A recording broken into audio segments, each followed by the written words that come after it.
ये 27 साल बाद दिल्ली में वापसी का जश्न है। बीजेपी ने दिल्ली विधानसभा चुनाव में धमाकेदार तरीके से परफॉर्मेंस दी है। परफॉर्मेंस ऐसा कि कमल के सामने झाड़ू टिक नहीं सका। बीजेपी कार्यकर्ताओं का जोश अब हाई है। कोई ढोल की थाप पर जमकर डांस कर रहा है तो कोई जमकर आतिशबाजी कर रहा है। बीजेपी ने दिल्ली विधानसभा चुनाव में बम्पर जीत दर्ज की है। ऐसे में चलिए दिल्ली की 10 सबसे हाई प्रोफाइल सीट पर नजर डाल लेते हैं। जान लेते हैं कि उन सीटों पर कौन जीता है और किसे हार मिली है। नई दिल्ली, इस सीट से अरविंद केजरीवाल को हार मिली है। प्रवेश वर्मा ने इस सीट पर बाजी मार ली है। बीजेपी के प्रवेश वर्मा ने 3182 वोट से चुनाव जीता है। कालिका जी, आतिशी कालिका जी से कड़े मुकाबले में जीती हैं। बीजेपी के रमेश बिधूड़ी को शिकस्त दी है। आम आदमी पार्टी ने अपना इस सीट पर दबदबा कायम रखा है। जंगपुरा, मनीष सिसोदिया भी अपनी सीट हार चुके हैं। बीजेपी के तरविंदर सिंह को 38,859 वोट मिले हैं। मनीष सिसोदिया को 38,184 वोट मिले हैं। यानी मनीष सिसोदिया को 675 वोट से हार मिली है। पटपड़गंज सीट से आपके अवध ओझा को हार मिली है। बीजेपी के रविंद्र नेगी ने जीत का परचम लहराया है। रविंद्र नेगी को 74,060 वोट मिले हैं। मालवीय नगर, सोमनाथ भारती को मालवीय नगर से करारी हार मिली है।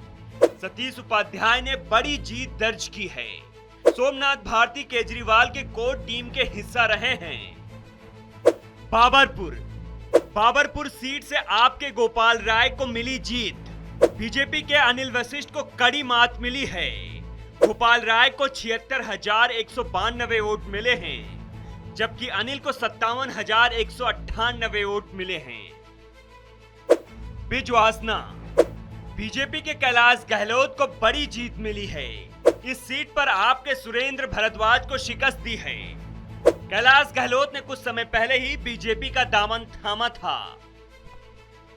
चांदनी चौक से आपके पुरिंदरदीप को जीत मिली है।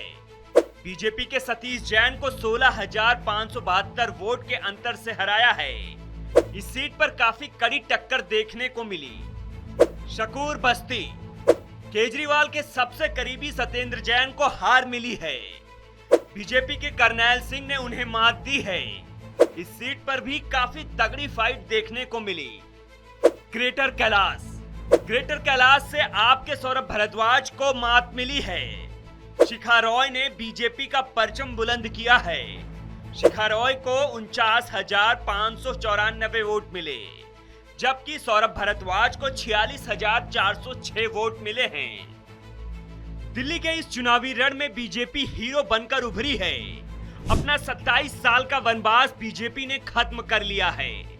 आम आदमी पार्टी कोई कमाल नहीं कर पाई है, लेकिन इस सबसे इतर कांग्रेस पर नजर डालें तो एक बार फिर सियासी रण में जीरो पर ही आउट हो गई है। यानी कांग्रेस का खाता तक नहीं खुल सका है। इंडिया गठबंधन में होकर भी कांग्रेस आपसे अलग होकर बड़े जोर शोर से दिल्ली के चुनावी मैदान में उतरी थी, लेकिन कांग्रेस कोई कमाल नहीं कर सकी। फिलहाल कैसी लगी आपको हमारी ये खबर, हमें कमेंट सेक्शन में जरूर बताइएगा। ऐसे ही खबरों के लिए बने रहिए आर भारत ओरिजिनल के साथ।